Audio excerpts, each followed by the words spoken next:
আসসালামু আলাইকুম এভরিওয়ান, ওয়াসিফস মম কিচেন পক্ষ থেকে জানাচ্ছি সকলকে স্বাগত। আজকে আপনাদের সামনে উপস্থিত হয়ে গেলাম অসংখ্য ছিদ্র বিশিষ্ট খোলাজা পিঠা রেসিপি নিয়ে। এই পিঠাটাকে অনেকে খোলাজা আর অনেকে খোলা জালি পিঠা বলে, আবার অনেকে খোলা জালি চিতইও বলে থাকে। নোয়াখালীর বিখ্যাত এই পিঠাটা খেতে অসম্ভব মজা, তুলতুলে নরম, আর বানানোর পদ্ধতি একদমই সহজ। চলুন তবে আজকে আপনাদেরকে দেখিয়ে দিই সঠিক পদ্ধতিতে খোলা জালি পিঠা বানানোর নিয়ম। প্রথমে একটা মিক্সিং বলে আমি দিয়ে দিচ্ছি 2 কাপ পরিমাণ চালের গুঁড়া। এই চালের গুঁড়াটা যে কোনো মুদি দোকান থেকে আপনারা পেয়ে যাবেন। এই শুকনো চালের গুঁড়াটা আমি এখানে দিয়ে দিলাম। দিয়ে দিচ্ছি হাফ চা চামচ পরিমাণ লবণ, হালকা গরম পানি 1 কাপ পরিমাণ অ্যাড করছি। পরে যদি প্রয়োজন হয় তাহলে আরও কিছুটা বাড়িয়ে দেব। এবার একটা হ্যান্ড উইস্কের সাহায্যে খুব ভালো মতন এটাকে মিশিয়ে নিচ্ছি। এখানে আরও পানির প্রয়োজন, তাই আমি আরও হালকা গরম পানি 1 কাপ পরিমাণ দিয়ে দিলাম। এখানে অবশ্যই হালকা গরম পানিটা ইউজ করবেন, যেহেতু এটা শুকনো চালের গুঁড়া। খুব ভালো মতন মিশিয়ে নিয়েছি, দেখতে পাচ্ছেন। খুব ভালোভাবে মেশানো হয়ে গেলে এখানে আমি দিয়ে দিচ্ছি ডিম। এটা ফার্মের মুরগির ডিম, এখানে আমি 2টো ডিম দিয়েছি। যদি আপনারা হাঁসের ডিম ইউজ করেন তাহলে সেই ক্ষেত্রে 1টা ডিম দিবেন। হাঁসের ডিম দিলে পিঠাটা খুব সুন্দর হয়। আর যদি মুরগির ডিম দিয়ে থাকেন তাহলে অবশ্যই 2টো ডিম দেবেন। ডিমের কারণে পিঠাটা অনেক বেশি সুন্দর হবে, অনেক বেশি পারফেক্ট হবে, আর এই পিঠাটা খোলা থেকে খুব সহজেই উঠে আসবে। ডিমটাকে খুব ভালো মতন বিট করে নিয়েছি। এবার আমি আপনাদেরকে ব্যাটারের ঘনত্বটা দেখিয়ে দিচ্ছি। ব্যাটারের ঘনত্বটা ঠিক এই রকম থাকবে। ব্যাটারটাকে আমি 30 মিনিটের জন্য ঢাকনা দিয়ে রেখে দিচ্ছি, এর মধ্যে এটা সেট হয়ে যাবে। অপরদিকে আমি চুলায় চলে আসলাম। চুলায় একটা মাটির খোলা আমি বসিয়ে দিয়েছি। এই পিঠাটা মাটির খোলায় যদি তৈরি করেন তাহলে একদম পারফেক্ট হয়। মাটির খোলাটা আপনারা খুব সহজেই পেয়ে যাবেন মার্কেটে, কিংবা আপনারা রাস্তার পাশে গেলেও কিন্তু ভ্যান গাড়িতে দেখতে পাবেন যে মাটির খোলা অনেক সময় বিক্রি করা হয়। তো এই মাটির খোলাটাতে আমি এর আগে আরও 2বার খোলাজা পিঠা তৈরি করেছিলাম। তো এই মাটির খোলাটা আমি প্রসেসিং কিভাবে করেছি সেটা আপনাদেরকে একটু বলে দিচ্ছি। মাটির খোলাটাকে আমি সারা রাত পানিতে ভিজিয়ে রেখে এরপর দিন সামান্য পরিমাণ পানি দিয়ে চুলে এটাকে একটু সিদ্ধ করে নিয়েছি। বাস তৈরি হয়ে গেল আমার মাটির খোলাটা।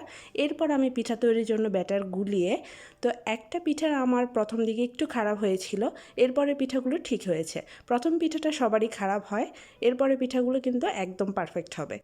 এখন এই মাটির খোলাতে আমি পিঠা বানিয়ে তৈরি করে দেখাচ্ছি আপনাদেরকে। তার জন্য মাটির খোলাটাকে আমি খুব ভালো মতন গরম করে নিয়েছি, অর্থাৎ 5 মিনিট যাবত মিডিয়াম হিটে মাটির খোলাটাকে আমি গরম করে এরপর এখানে ব্যাটারটা দিচ্ছি।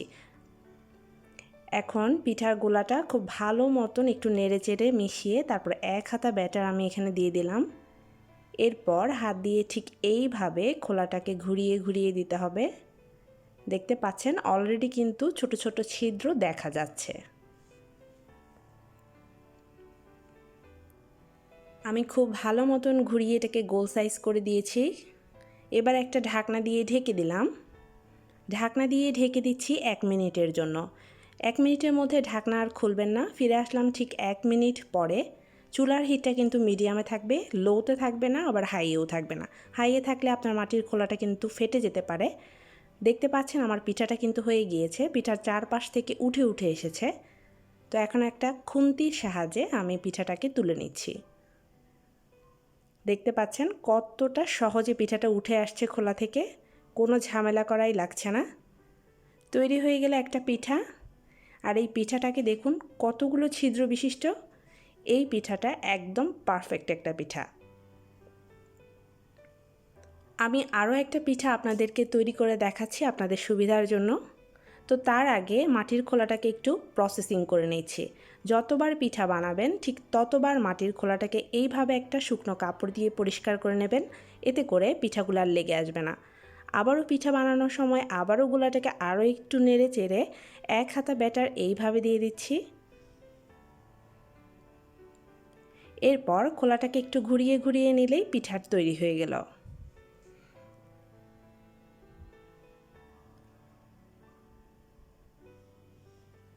খোলাটাকে আমি একটু দুলিয়ে দিলাম আর এই রকম করে গোল করে নিয়েছি। আবারও 1 মিনিটের জন্য ঢাকনা দিয়ে ঢেকে দিচ্ছি। ফিরে আসলাম ঠিক 1 মিনিট পর। এই পিঠাটাও দেখুন চারপাশটা উঠে উঠে এসেছে। আবারও খুন্তির সাহায্যে আমি এটাকে উঠিয়ে নিচ্ছি। দেখুন কত সহজে উঠে এসেছে পিঠাটা। ঠিক এইভাবে আমি সবগুলো পিঠা তৈরি করে নিচ্ছি। দেখতেই পাচ্ছেন 2 কাপ চালের গুঁড়া দিয়ে আমি কতগুলো পারফেক্ট খোলাজা পিঠা তৈরি করেছি। এই পিঠাগুলো অসম্ভব তুলতুলে আর খুবই মজার একটা পিঠা। নোয়াখালীর বিখ্যাত এই পিঠাটা আপনারা সহজেই ঘরে খুব অল্প সময় তৈরি করে নিতে পারেন। এই পিঠাটা আপনারা গুড় দিয়ে খেতে পারেন, নারকেল দিয়ে খেতে পারেন, চা দিয়ে খেতে পারেন, আবার আমার মতো ঠিক এইভাবে মাংসের ঝোল দিয়েও খেতে পারেন। দেখুন কতটা সফট। আশা করছি আমার এই রেসিপিটি আপনাদের কাছে ভালো লেগেছে। ভালো লেগে থাকলে রেসিপিটিতে একটি লাইক দিতে ভুলে যাবেন না। চ্যানেলটিতে নতুন হয়ে থাকলে প্লিজ সাবস্ক্রাইব করে দেবেন। সবাই ভালো থাকবেন, সুস্থ থাকবেন। আগামীতে অন্য কোনো রেসিপি দেখার আমন্ত্রণ জানিয়ে আল্লাহ হাফেজ।